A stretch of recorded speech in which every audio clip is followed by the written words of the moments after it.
Teacher-san! Welcome back, you guys. Together with Labrys, we head towards the rooftop, where there is supposedly an exit to the real world. A small crowd welcomes us on our normal arrival. Some of them I haven't yet met in person.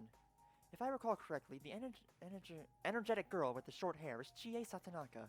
The well-built young man must be Kanji Tatsumi. And that must be the Teddy. His speech is no different from the imposters, but in the absence of the evil demeanor, the real one is much more adorable. All the faces I saw in the video are here, with a smile on every one. Whoa! You really are a robot! Hey, can I touch you? Chie-san, that's a bit impolite. It's hard enough restraining myself already. You said restrain yourself. Well... I give Labrys an encouraging smile. She needn't be afraid to enter their circle. None of them are rejecting her I'm sorry after I all. caused you guys trouble. Yeah, I want to talk to you about that. That Grand Prix was you, right? Yeah. Wasn't a half-bad idea. Fighting to see who's the strongest man was awesome! What? Kanji's right, but you should have invited me, too! Sorry? I won't forgive you until you say, I really like you, you big bear of a man. All sexy like that! Teddy, no. Guys, stop making it even worse. Sorry we're starting off like this. In any case, I'm really glad you're all right. I got you to thank for that. They take very naturally to someone who isn't Great human. job, Mitsuru. But man, talk about a rowdy bunch of students. Still, they are kind. I look at Labrys, surrounded by new friends. I wish I could join them, but part of me would rather watch over them for now. And there are things I still need to consider. Is something the matter? I'm not good at relying on others. My responsibilities are so heavy that I don't even think of trusting others with them. I've been told it before, but it never gets easy. Why not think of things more simply?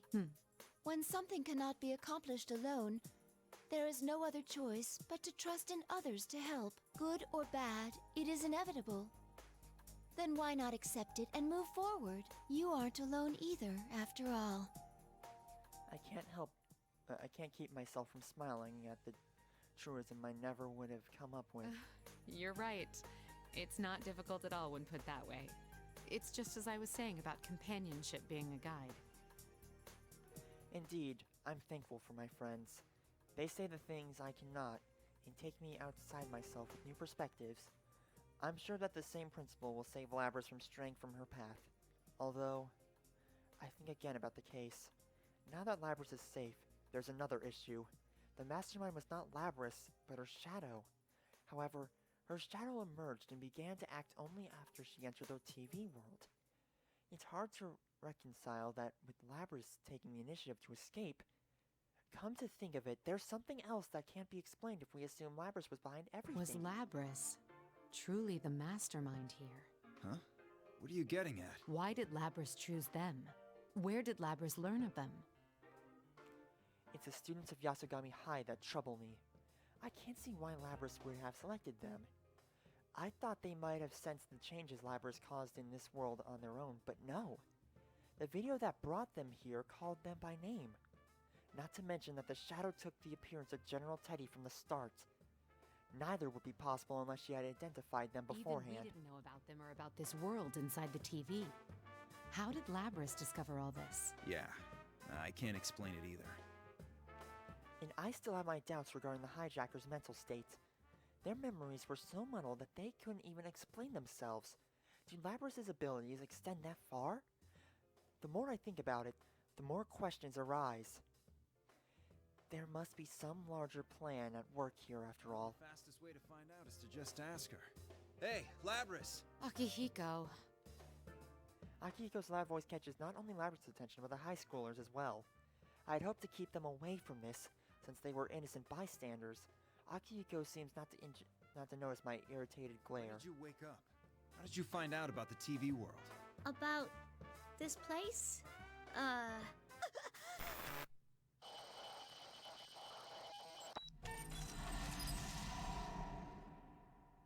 Labrys abruptly stops moving, just before starting to convulse in taking a leap backwards. It happened so suddenly that even the students standing some distance away raised their voices in alarm. Labrys! Get back! As soon as Akihiko cries out, Aigis runs towards the students to protect them. I keep a careful eye on Labrys, whose face has gone blank and put some distance between us. My fears have been realized. Labrys reaches for the axe on her back and swings it without hesitation. Is she malfunctioning? No! Someone's hijacked her! What?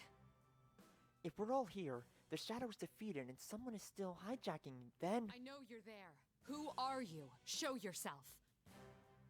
I expected a response, but the source of my answer came as a shock. Show myself? How cold. You treat me as if I were a stranger. That voice! A pool of darkness emerges from one of the nearby shadows forming. No way. Kirijo-san's shadow? It has my appearance, my face. It's me in every way, save for the unnatural gleam in its golden eyes and the mocking expression it makes. Do you not recognize your own face? I am you. Still, my heart is calm. In fact, her appearance may be giving me more clues as to the enemy's intentions. You seem to have a penchant for deception. Unfortunately, I already know that you're the mastermind here. You were after Persona users from the start. That's why you chose this school and tampered with Labrys' memories. And you just demonstrated how you controlled those hijackers. Very good. No wonder you managed to drive back a god once. Yes, I want them even more now. You want them? Explain yourself. Personas and shadows are one and the same.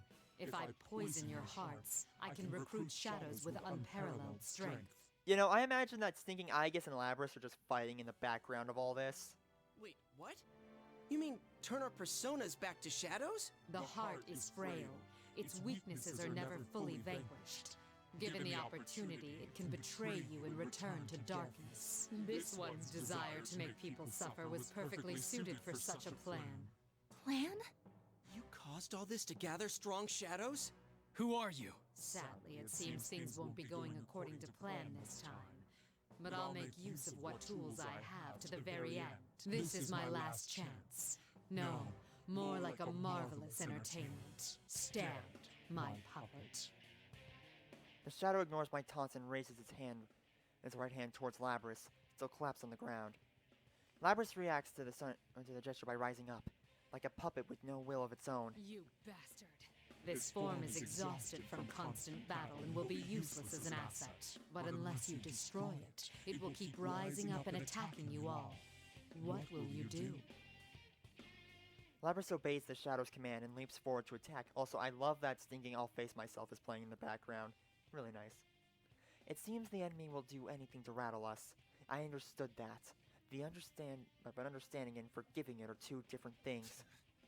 Just knock her out one more time. No, don't attack her. Further damage to Labrys could put her in danger. But, come on! She's all over us! Ah! Now, may you suffer and curse your fate. Relinquish your personas. Yeah, I don't think it works that way. At that moment, I hear a voice whisper in my mind. Huh? I stop in spite of myself. I know this voice well. Relief washes over me to hear it. This match will end in our victory. I call to everyone assembled. Don't listen. Everyone, concentrate on avoiding her attacks. But we can't do that forever! RNG can't be on our side for that long! Just try and hang in there. Trust me. I trust in you. I realize that this is an impossible demand. Everyone is already exhausted by what's come before. Still, I need to buy time. Surprisingly, the first to nod is neither Akihiko nor Aigis. Everyone, we can take this much. Yosuke, you ready? Hell yeah, partner. Let's let Mitsuru-san do her thing. Hanamura and the others recover from their confusion at once when Narukami speaks. Interesting. He seems to be a great leader. Akihiko, Aigis, back them up. You got it. No one will force my sister to hurt others ever again! You had best hurry and decide. Who will be destroyed? This shell or the lot of you? How about you? The shadow laughs triumphantly to see us driven against a wall. She's acting like a god, but she's much too short-sighted for that. I sense what I've been waiting for. We've bought enough time. Sad to say, but this show is over. What?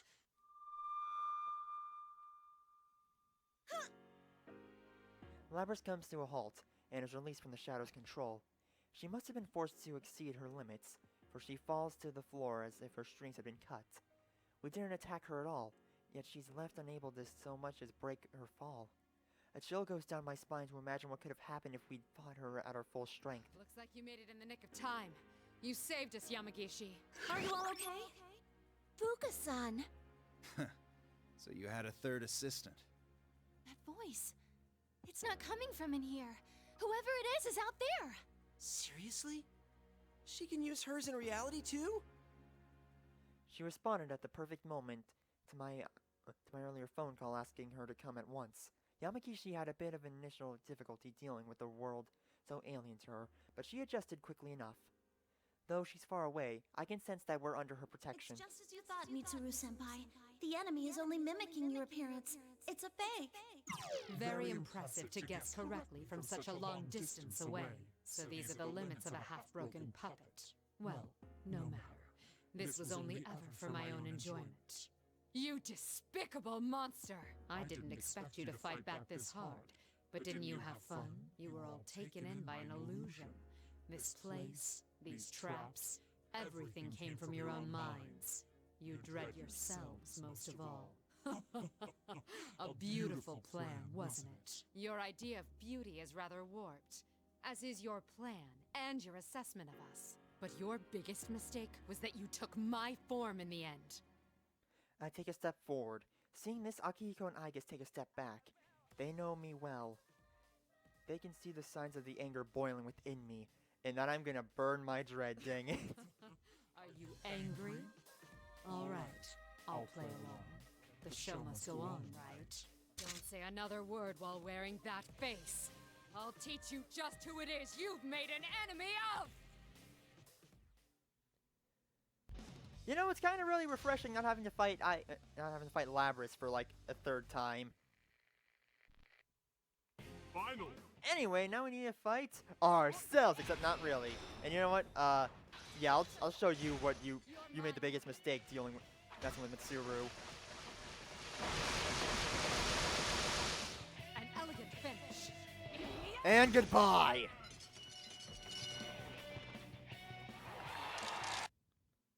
Check. This is fine with me. Good enough for my purposes that I confirmed you have enough power to meet my expectations. The shadow laughs, as if defeat mattered to it not at all. This is only a temporary form. I doubted there'd be any meaning in changing my appearance. But sure enough, it made for a very enjoyable game. All that irritates me is having to feign cooperation with that foolish human until I obtain the one true vessel. Foolish human? See you and another guy's next time. Just wait until then. The real you will face the same consequences soon. Choose your last words carefully. Its laugh echoes throughout the room as the shadow borrowing my form disappears into thin air. Yamagishi. The reading disappeared. It didn't move, it just vanished. What could this mean? Back to square one again. Another guys, huh? Don't even think about coming around here again! What are we up against? Our enemy seems to be targeting Persona users. It seems that not even they know who the enemy is. Though I didn't expect they would. The enemy had extensive knowledge of Labrys, something that even I didn't have. There's no denying it. Whoever did this is well versed in the Kirijo group's internal workings. Gathering powerful shadows. Now we know the enemy's general aim, but what do they plan to do with them?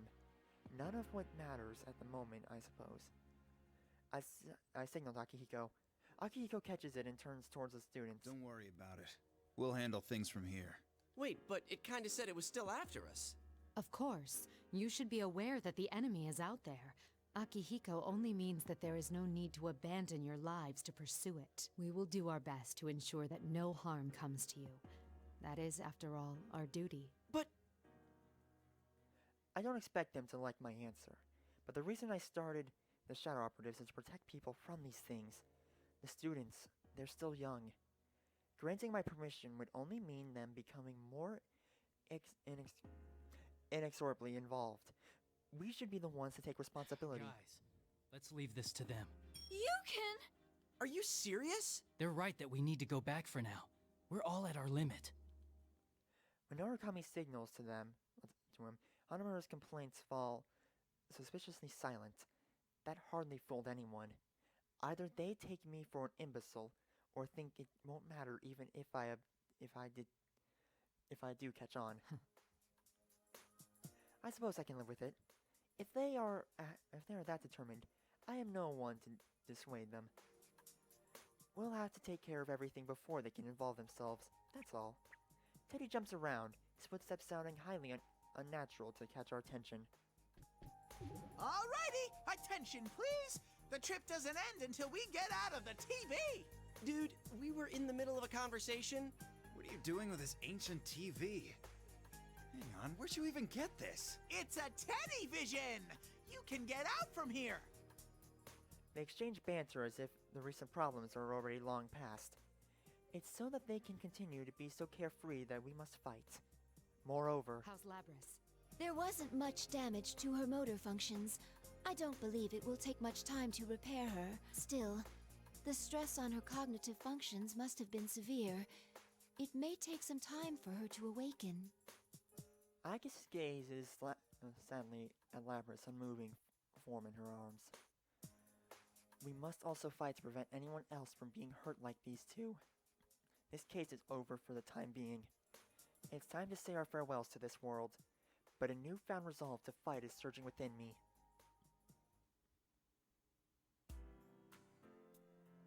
Even after we return to the real world, there is no rest for the wary. After action reports on the case, investigating leads on the culprit, there's an amount of things to do. Here you go, Mitsuru-san. Ah, thank you. After issuing instructions, I'm ready to take a break when Igus serves me a cup of tea with perfect timing.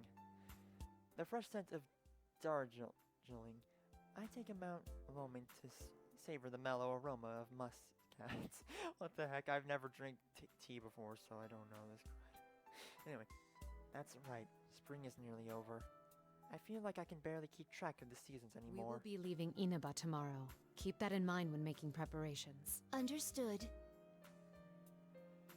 We're rather limited here in this hotel room. Originally, I had intended to return today, but we're all so tired that we had to stay the night. There is also Labrys' condition to consider. Still mulling it all over, I hear a knock at the door. It's me, Fuka. Come in. I'm sorry I had to summon you on such short notice. Oh no, it's all right. I was on vacation too, after all. How is Labrys? She's still resting. There was a lot of stress on her, so we might have to carry her out. I see. Yamagishi takes a nearby chair. There's wariness in her I eyes. looked into the records. Labrys was built on a self-contradicting foundation. Self-contradicting? Unlike with Igus, when Labrys was being developed, no one had the know-how to create a personality from scratch. So, it seems like they took an actual girl's personality and used it as a base. A living girl. So that's why her heart is unexpectedly advanced. Yamagishi nods. But if she had all of the original girl's memories, a contradiction would occur in her self-awareness. Normally they'd make adjustments to prevent that, but even then, they couldn't guarantee it would be completely safe. That's why Labrys was loaded with a self-deceiving function, in case a conflict arose in her self-awareness. She was deceiving herself? Then the function that interfered with our perception... It was listed as meant for infiltration, but that was a technicality. Its true purpose was a safety mechanism. She was given a heart presupposing that it would cause conflicts with her self-awareness. I slightly begged the heavens for forgiveness of the cruelty and injustice performed upon her. Think that should be okay now. A hesitant voice comes from outside. Labrys, when did you get here? Sorry to sneak up on you, but after I faced my shadow and learned how to use my persona, it's hard to explain. But it felt like my emotions settled down. Actually, that may be what happened. Facing one's shadow could be said to be correcting one's self-awareness. That must be it. Your developers came to the decision that it was an insurmountable problem, yet you overcame it. I approached Labrys and stroked her head. She fidgets, her eyes cast slightly downward. How do you feel? Does anything seem off? Oh, no. You guys have treated me so well, I feel kind of guilty about it. My body's all fixed up too, so there shouldn't be any problems there. I see. Labrys' expression seems gentle. She appears to be mentally stable. I doubt there's any danger of her losing control again. I wanted to talk to you about where we go from here. From here? You mean, about me? Originally, we planned to take you back to the lab on Yakushima, but that was when we still thought of you as a mere object. Is that what you want to happen? What else is there? You could tell us what you yourself want. You do have a heart, just like us. Who knows? Maybe you could even go to school eventually. Me? Go to school? Even Aigis has been to school, and that was when she knew much less about the world than you know now. Thinking back to that time is, it's rather embarrassing. Surprisingly, Labrys falls silent in thought. To live a life no different than anyone else's. That must be exactly what she wants. Should I tell her there's no need to worry about living expenses? No, best to wait for her decision. She shouldn't be the one to decide on her future. After a long silence, Labrys speaks again. School. It sounds great. But I feel like there's something I gotta do first. I mean, yeah, it's been my dream for a long time to go to school, but someone's after those guys. Someone's trying to wreck their lives. I want to catch whoever it is myself. I want to look after those guys. Rather than being with them, she chose to protect them. It's a beautifully selfless decision. She thought for herself and chose her own path. I see no reason to deny her that. The Security Department Shadow Response Unit would be glad to have you. Welcome to the team, Labrys. I extend a hand. If she takes it, she'll be putting ordinary life on hold for a while. I know she understands that, but she takes it anyway. I get to work with you, sister. I guess? That reminds me. I am your younger sister, but I am more experienced than you. This may be somewhat confusing. Though the two sisters are a bit awkward around each other now, a new bond with them will form there as well. Labrys made her own decision not to live an ordinary life. You could say that she is truly facing herself. She'll be alright. Seeing the two of them together makes me sure of it. I'll give you a tour of the lab tomorrow. Make sure you're ready to write things down. Tomorrow? We're leaving Inaba already? I haven't even said goodbye. I can't leave without seeing him one more time. Oh, that's good to hear. It means you've made some friends. Friends. I turn to Aigis. Get in contact with them by whatever means you deem necessary. Understood. How should I contact them? I only know their names. Yamagishi, your usual method should prove effective once again. Huh? But isn't that invading their privacy? Permission granted. Remember, we have official sanction to operate now. And after how they acted when we were parting, they'll definitely need their contact information. They won't sit quietly by, of that I'm sure. This matter is still open after all. The mystery remains unsolved, and there are still worries nagging at me. But that's not the only legacy of this case. I'll help look him up too. Labrys breaks into a smile and takes Aigis aside at the computer. The bonds that gave her that smile, they will light our unseen path. There's no knowing yet where this case might lead. But the day that we stop in our tracks, too afraid to continue, will never come.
This program was brought to you by the following sponsors.